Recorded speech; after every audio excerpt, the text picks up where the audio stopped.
ការទទួលយកដែលល្អបំផុតគឺការទទួលយកនៅការពិតនៅពេលដែលបានឃើញឬក៏បានឮនៅពាក្យថាសុខខ្ញុំជឿថាបងប្អូនរបស់យើងជាច្រើនតែងតែមាននៅការចាប់អារម្មណ៍ហើយបងប្អូនក៏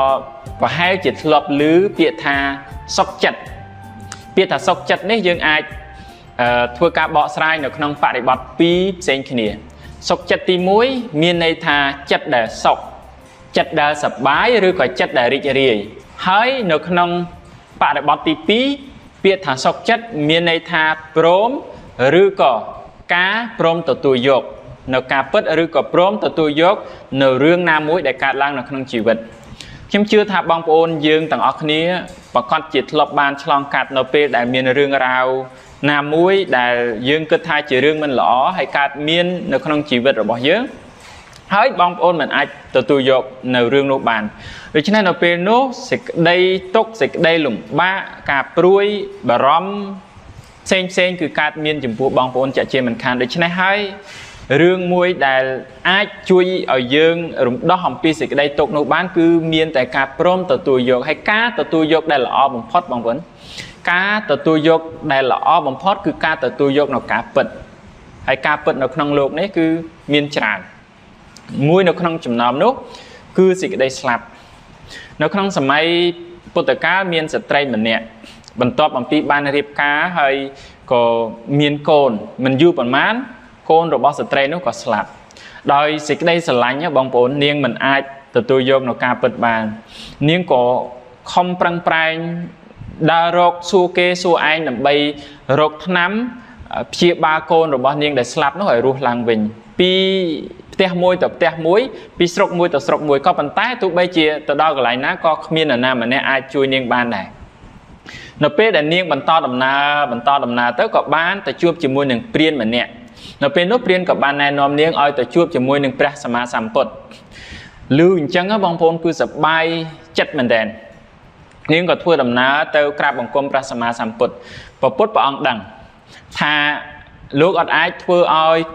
ក្មេងដែលស្លាប់នោះរស់ឡើងវិញបានទេក៏ប៉ុន្តែប្រសិនបើព្រះអង្គប្រាប់នាងដោយផ្ទាល់ថាព្រះអង្គមិនអាចសង្គ្រោះបានសេចក្តីទុក្ខនឹងកើតចំពោះនាងកាន់តែខ្លាំងឡើង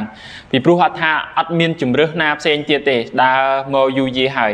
វិធីតែមួយគត់ដើម្បីឲ្យនាងសុខចិត្តគឺមានតែវិធីនៅក្នុងការឲ្យនាងទទួលព្រមនៅការពិតព្រះអង្គក៏បានមានពុទ្ធដីកាទៅកាន់នាងថាព្រះអង្គអាចជួយបានក៏ប៉ុន្តែនាងត្រូវតែទៅរកគ្រាប់ល្ងដែលយកមកពីផ្ទះដែលអត់មានមនុស្សស្លាប់យកមកឲ្យព្រះអង្គដើម្បីព្រះអង្គយកមកធ្វើជាថ្នាំឬប៉ុណ្ណឹងរឹតតែសប្បាយចិត្តដែរបងប្អូនក៏ក្រាបថ្វាយបង្គំលាព្រះសម្មាសម្ពុទ្ធហើយចេញទៅដល់ផ្ទះមួយសួរគេថាបងមានគ្រាប់ល្ងទេម្ចាស់ផ្ទះប្រាប់ថាគាត់មាននាងចង់បានប្រមាណហើយនាងក៏សួរទៀតថាតើផ្ទះរបស់បងមានមនុស្សស្លាប់ឬក៏អត់ម្ចាស់ផ្ទះក៏បានប្រាប់ថាអូឪពុករបស់ខ្ញុំទើបតែស្លាប់កាលពីខែមុននាងថាអូអត់អាចទទួលយកបានទេពីព្រោះខ្ញុំត្រូវការតែគ្រាប់ល្ងពីផ្ទះដែលអត់មានមនុស្សស្លាប់តែប៉ុណ្ណោះហើយក៏លាទៅកាន់ផ្ទះបន្ទាប់ពេលទៅដល់សួរគេថាបងមានគ្រាប់ល្ងទេអូគ្រាប់ល្ងខ្ញុំមានច្រើនណាស់តែនាងចង់បានប្រមាណនាងថាតើផ្ទះបងមានអ្នកស្លាប់ទេម្ចាស់ផ្ទះប្រាប់ថាអូកូនរបស់ខ្ញុំទើបតែស្លាប់កាលពីឆ្នាំមុនអញ្ចឹងនាងក៏បន្តដំណើរទៅមុខទៀតពីផ្ទះមួយទៅផ្ទះមួយគ្រប់ល្ងគឺអត់ចេះខ្វះឲ្យបងប្អូនក៏ប៉ុន្តែរឿងមួយដែលនាងមិនអាចស្វែងរកបានគឺរកផ្ទះដែលអត់មានមនុស្សស្លាប់ហ្នឹងគឺរកអត់បានពីមួយពេលទៅមួយពេលនាងក៏ចាប់ផ្ដើមមានស្មារតីឲ្យភ្ញាក់រលឹកថាអូណ៎សេចក្តីស្លាប់នេះមិនមែនមានតែ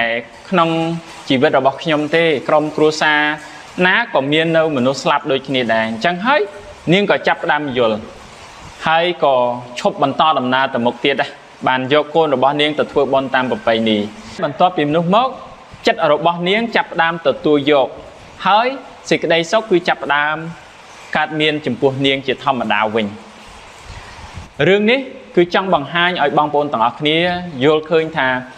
អ្វីក៏ដោយដែលកើតមាននៅក្នុងជីវិតរបស់យើងមិនថាសេចក្តីទុក្ខនោះធំយ៉ាងណាក៏ដោយ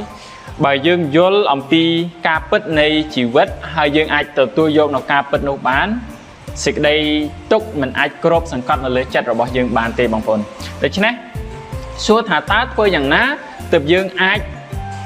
ទទួលយកនៅការពិតបានវិធីមានច្រើនក៏ប៉ុន្តែវិធីមួយដ៏សំខាន់នោះគឺការសិក្សារៀនសូត្រការត្រិះរិះពិចារណាយល់នៅសភាវៈពិតនៃជីវិតដូច្នេះហើយការរស់នៅរបស់យើងនឹងកាន់តែទទួលបានសេចក្តីសុខជាក់ជាមិនខានសូមអរគុណ